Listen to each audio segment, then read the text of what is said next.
Hello everyone, आपका teacher helping hand channel में स्वागत है। आज मैं आप लोगों के साथ मिशन प्रेरणा की पाठशाला के फेज़ 5.0 में जो हमारे 10th वीक का एक कंटेंट आया था क्लास 3 के लिए, वह वीडियो मैं शेयर कर रही हूँ। इसके पहले मैं आप लोगों को बता दूं कि हमारे बहुत सारे ऐसे शिक्षक साथी हैं कि जब हमारा विद्यालय खुल चुका है 1 तारीख से, तो वो अपने ई पाठशाला के फेज़ 5.0 के रजिस्टर को नहीं बना रहे हैं। तो मैं बताना चाहूँगी कि हम लोगों को अपने रजिस्टर को भी बनाना है और अपनी शिक्षक डायरी को भी बनाना है। उसका कारण यह है कि हमारे बच्चों का जो स्तर है, जिस स्तर पर हमारे बच्चे हैं, हम लोग आकलन करने के बाद अभी तक देख चुके हैं कि हमारे बच्चों का स्तर क्या है। तो हमें अपनी शिक्षक डायरी में उनके स्तर के अनुसार से ही उन्हें वर्क कराना है, और अपनी शिक्षक डायरी में हम जो बच्चों को वर्क कराएं अपने कक्षा में, वही वर्क उसमें लिखना है हम लोगों को।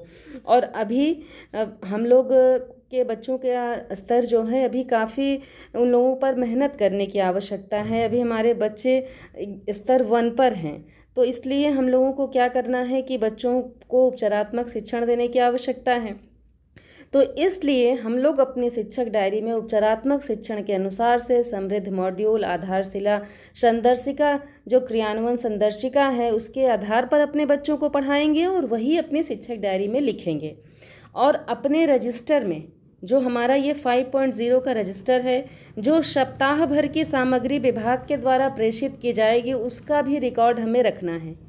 अगर अभी आप नहीं लिखेंगे तो कुछ दिनों के बाद, अभी हमारी स्थिति इतनी अच्छी नहीं हुई है कि हो सकता हो कि हमारा विद्यालय अभी चलता ही रहे, हो सकता हो फिर से कोई ऐसा ऑर्डर आ जाए और बंद होने का आ जाएगा, मान लीजिए ऑर्डर, तो हम लोगों को फिर से सारा कुछ मेंटेन करना होगा। तो इससे अच्छा है कि हम लोग अपने रजिस्टर को अभी से ही मेंटेन करते चलें। और अधिकारियों के निरीक्षण के समय भी ये रजिस्टर भी मांगा जा रहा है, क्योंकि हमारे पास कंटेंट कहाँ रहेगा।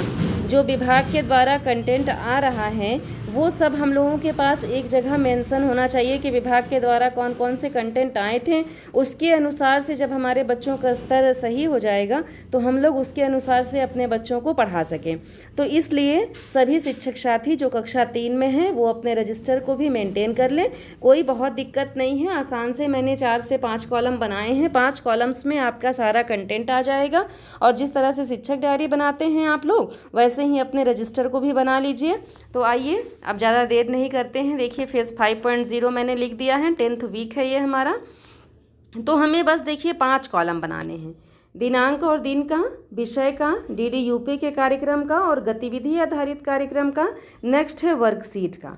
अब वर्कशीट के बारे में भी मैं अपने शिक्षक साथियों के कन्फ्यूज़न को दूर करना चाहूँगी।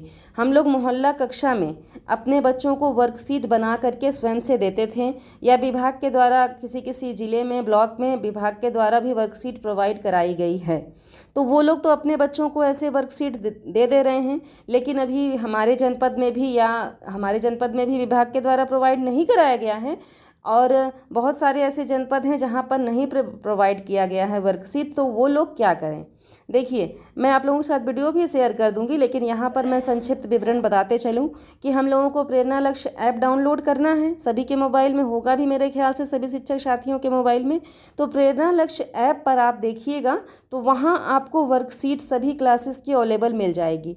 तो अभी मैं क्या करा रही हूँ, वर्तमान समय में जो वर्कशीट में क्वेश्चंस रहते हैं वो मैं अपने कक्षा में व्हाइट बोर्ड पर अपने लिख देती हूँ, और उसको एक एक बच्चे को बुला करके बच्चों से हल करवाती हूँ। वही वर्क मैं अपने बच्चों को कराती हूँ, जिसमें से किसी दिन हिंदी का ले लिए, किसी दिन गणित का ले लिए, इस हिसाब से मैं कराती हूँ। वैसे ही आप सब भी कराइए, बहुत परेशान होने की आवश्यकता नहीं है। मैंने अपने अधिकारियों से इस बारे में बात किया था, तो प्रेरणा लक्ष्य ऐप पर सारे वर्कशीट अवेलेबल हैं, और अगर आपकी इच्छा हो तो आप वर्कशीट फिर प्रिंट आउट करा लीजिए। लेकिन मैं अपने बच्चों को ऐसे ही हल करवाती हूँ, अपने बच्चों को बोर्ड पर बुला करके वर्कशीट, अपने जो वर्कशीट में क्वेश्चंस रहते हैं वो मैं लिख देती हूँ और फिर बच्चों से वहीं पर हल करवाती हूँ। तो ये तो हो गई वर्कशीट की बात, वही मैंने यहाँ पर लिखा भी है। अगर आप वर्कशीट अपने बच्चों को देंगे तो आप लिख दीजिए कि हिंदी की वर्कशीट दिए हैं या गणित की दिए हैं। तो देखिए यही 5 कॉलम आपको बनाने हैं, अन्य किसी भी कॉलम को बनाने की आवश्यकता नहीं है। ना तो आपको आओ अंग्रेजी सीखें का अलग से कॉलम बनाना है, ना आपको रीड अलोंग ऐप पर कहानी का अलग से कॉलम बनाना है, कुछ भी नहीं बनाना है। गतिविधि आधारित कार्यक्रम में सब कुछ आसानी से हम लोग मेंटेन करते हुए चलेंगे। देख सकते हैं आप सब, मैं दिखाती हूँ आप लोगों को। देखिए 6/9/21 दिन हमारा सोमवार था। 10th वीक हमारा यहीं से स्टार्ट होता है 6 तारीख से, तो मैंने लिख दिया। अब 6 तारीख को DDUP पर कोई भी कार्यक्रम नहीं आया था तो मैंने डैश लगा दिया है। गतिविधि आधारित कार्यक्रम में हिंदी की गतिविधि आई थी, वर्णमाला की पहचान, वो लिख दिया मैंने। गणित में है 10-10 के गट्ठरों में 100 की अवधारणा, दोनों गतिविधियां लिख दिया। अब देखिए यहाँ पर बताते चलूँ कि हमारी जो गतिविधि आई है वो क्या है, 10-10 के गट्ठरों में 100 की अवधारणा। जब हमारा बच्चा संख्या से परिचित होगा, इकाई दहाई से परिचित होगा, तब हमारा बच्चा ये 10-10 के गट्ठरों में 100 की अवधारणा को व्यक्त कर पाएगा और समझ पाएगा। तो इसलिए अभी हम लोगों को उपचारात्मक शिक्षण की आवश्यकता है अपने कक्षा में अपने बच्चों को देने के लिए। तो अब हम लोग जब कक्षा में उपचारात्मक शिक्षण चलाएंगे तो ये जो हमारी गतिविधि विभाग के द्वारा प्रोवाइड की गई है इसके अनुसार हम कोई कार्य नहीं कर सकेंगे। तो इसलिए हम अपने रजिस्टर में लिख लेंगे। जब हमारे बच्चे का स्तर हो जाएगा तो उस स्तर 2nd या स्तर 3rd में जब हमारा बच्चा चला जाएगा तब हम लोग क्या करेंगे कि अपने बच्चों को इन सब गतिविधियों के आधार पर वर्क कराएंगे। तो ये मैंने लिख दिया। अब वर्कशीट में देखिए मैंने लिखा है कि बच्चों से बोर्ड पर वर्कशीट हल करवाई गई, ये मैंने लिख दिया है। ऐसे ही आप सब भी लिख लें और बोर्ड पर ही अपने बच्चों को हल करवाएं। बहुत ज़्यादा अनावश्यक रूप से परेशान होने की आवश्यकता नहीं है। इस तरह से कर लें आप सब। अब देखिए हम आते हैं अपने नेक्स्ट डे के कंटेंट पर। तो वो हमारा नेक्स्ट डे कौन सा है, 7 तारीख का है। देख सकते हैं आप सब, ये हमारा 7 तारीख है, 7/9/21 दिन है हमारा मंगलवार। अब मंगलवार के दिन देखिए DDUP पर कोई भी कंटेंट नहीं आया है तो मैंने डैश लगा दिया है। बाकी गतिविधियों की पुनरावृत्ति करेंगे। रीड अलोंग ऐप पर जो कहानी आएगी वो आसानी से हम यहाँ लिख सकते हैं। कहानी है हमारी मेला, वो मैंने लिख दिया।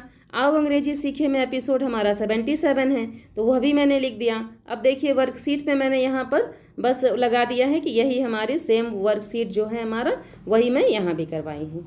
तो इस तरह से आप सब भी कर लें, कोई दिक्कत नहीं है। ये हो गया हमारा मंगलवार का कंटेंट। अब देखिए हम आते हैं बुधवार के कंटेंट पर। यह हमारा बुधवार का कंटेंट है, 8/9/21 दिन हमारा बुधवार को हिंदी विषय के अंतर्गत लोकगीत पाठ आया था हमारा DDUP पर, वो मैंने लिख दिया।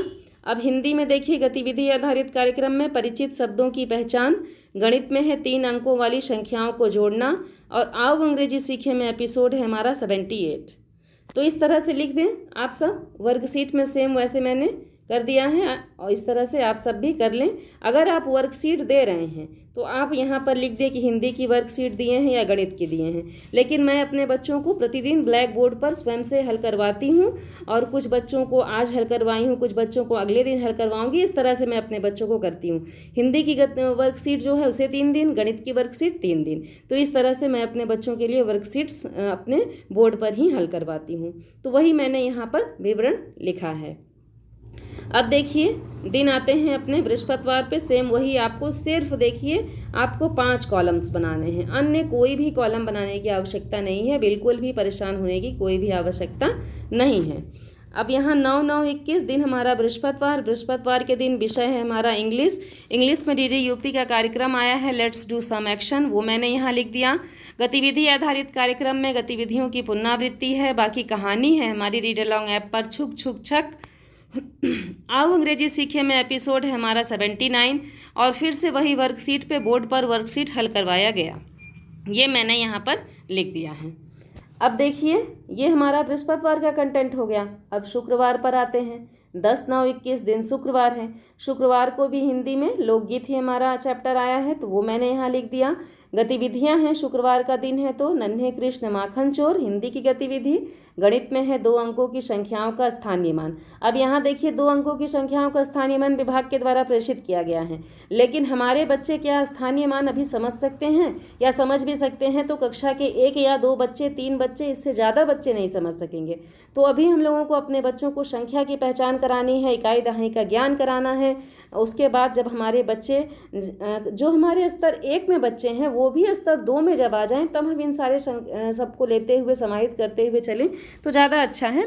तो इस तरह से अपना कंटेंट अपने रजिस्टर में आप मेंटेन कर लें, और जब भी हमारे बच्चे हमारे स्तर तक आ जाएंगे तो हम अपने बच्चों को इसके अनुसार से कार्य कराएंगे, और हमारा डॉक्यूमेंट्स भी मेंटेन रहेगा जो विभाग के द्वारा प्रोवाइड किया जा रहा है, वो सब हमारा एक स्थान पर एकत्रित रहेगा। तो कहानी में क्या है, लाल बरसाती और आओ अंग्रेजी सीखे में एपिसोड है हमारा 80। यहाँ से उस तरह से मैंने कर दिया है ताकि वही वर्क मैंने यहाँ भी कराया है। मैंने आप लोगों को बताया ही कि 3 दिन मैं हिंदी की वर्कशीट करा रही हूँ, 3 दिन मैं गणित की वर्कशीट करा रही हूँ, इस तरह से मैं कराती हूँ। अब यहाँ है 11/9/21 दिन शनिवार है। शनिवार को डीडी यूपी पर कोई भी कंटेंट नहीं आया है, मैंने डैश लगा दिया है। बाकी है गतिविधियों की पुनरावृत्ति। कहानी में है बहादुर बुलरी, जो हमने उसमें कराया था वर्कशीट में, रीड अलॉन्ग ऐप पर अपने बच्चों को पढ़वाया था। आओ अंग्रेजी सीखे में एपिसोड है हमारा 81। यहाँ देखिए शनिवार का दिन है तो आप क्विज़ भी लिख दीजिएगा। मैं यहाँ पर भूल गई हूँ क्विज़ लिखना, तो आप यहाँ पर क्विज़ भी लिख दीजिएगा क्योंकि शनिवार का दिन है।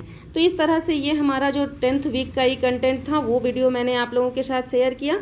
इसी तरह से आप सब अपने रजिस्टर को मेंटेन करते चलिए, कोई भी दिक्कत नहीं आएगी। अगर मान लीजिए कोई परेशानी आती है तो आप लोग कमेंट सेक्शन में लिख सकते हैं, मैं सॉल्यूशन प्रोवाइड करने की पूरी कोशिश करूंगी। अगर मेरा वीडियो हेल्पफुल हो आप लोगों के लिए तो प्लीज़ आप लोग लाइक कर दिया करें, कमेंट सेक्शन में ज़रूर बताया करें। Thank you.